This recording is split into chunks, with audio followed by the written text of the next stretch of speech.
Now, Robert Mugabe has resigned as Zimbabwe's president. The 93-year-old leader, who has led the country for nearly 4 decades, has given up the reins shortly after Zimbabwe's parliament began an impeachment process against him.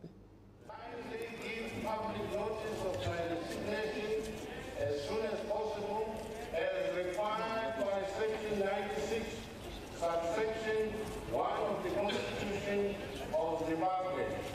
Yours faithfully, Robert Mugabe, President of the Republic of Zimbabwe.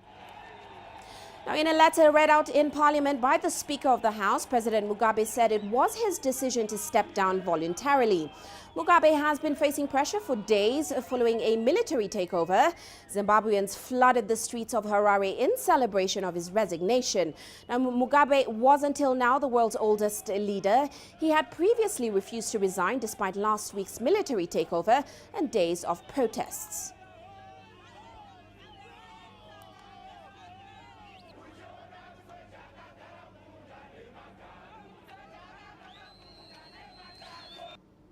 Now let's get the latest details now from Farai Mwakutuya. He joins us in Harare. Farai, welcome to the show. Now, what do we know so far about this? We're seeing a lot of celebration and euphoria in Zimbabwe. What's happening? Give us the update, Farai. Uche, there is so much excitement here, so much celebration on the streets. People are honking their horns. People are shouting, they are screaming, some are singing. It's a melting pot of emotion here. I think there's a sense of relief on one hand, there's a sense of excitement on the other. But I think what is overwhelmingly apparent here is that there's a renewed sense of hope. Many people are calling this a new Independence Day. Some people saying let's declare it a public holiday. So that is, it's difficult to capture in such few words the emotions that people are going through here. But I can tell you it's a historic day for Zimbabweans, many of them now looking forward to the future with hope and optimism going forward. Uche. Now, Farai, in terms of the economy, what's next for the country? How will we see Mugabe's exit impacting sentiment in Zimbabwe?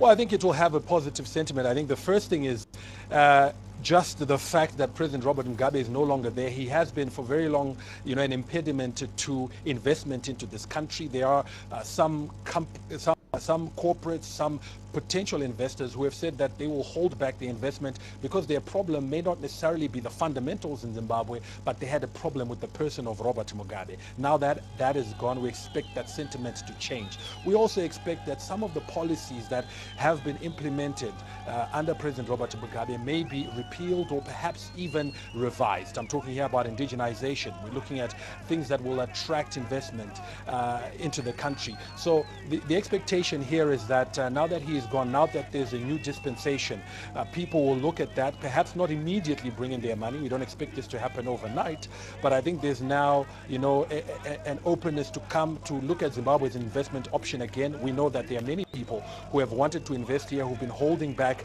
waiting perhaps for a change of leadership, which has come now, so that interest will be renewed, and perhaps the interest will be followed by the dollars, the investment dollars, which Zimbabwe desperately needs. And Farai, of course, this depends on what happens on the political front next. So what can we expect? Is Mnangagwa taking over as leader of the country now? Are you expecting elections anytime soon?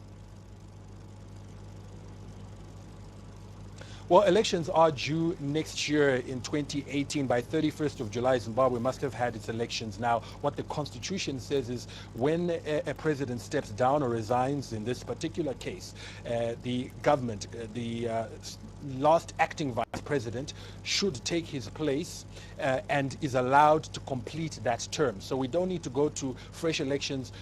Even if he had resigned 2 years ago, whoever took over would finish the entire term.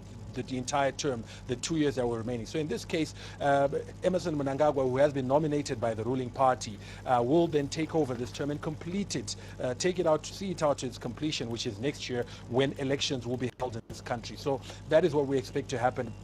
Former Vice President Emmerson Mnangagwa was not in the country. He left when he was fired, and we expect him back overnight to now come back and take the reins off this ship. In his absence, what cabinet will do is will, look for the most senior or highest ranking cabinet minister who will run the country in the interim until that process of, reinstating Vice President Emmerson Mnangagwa, former Vice President Emmerson Mnangagwa, is completed. Well, quite an exciting day. Many thanks for that update, Farai.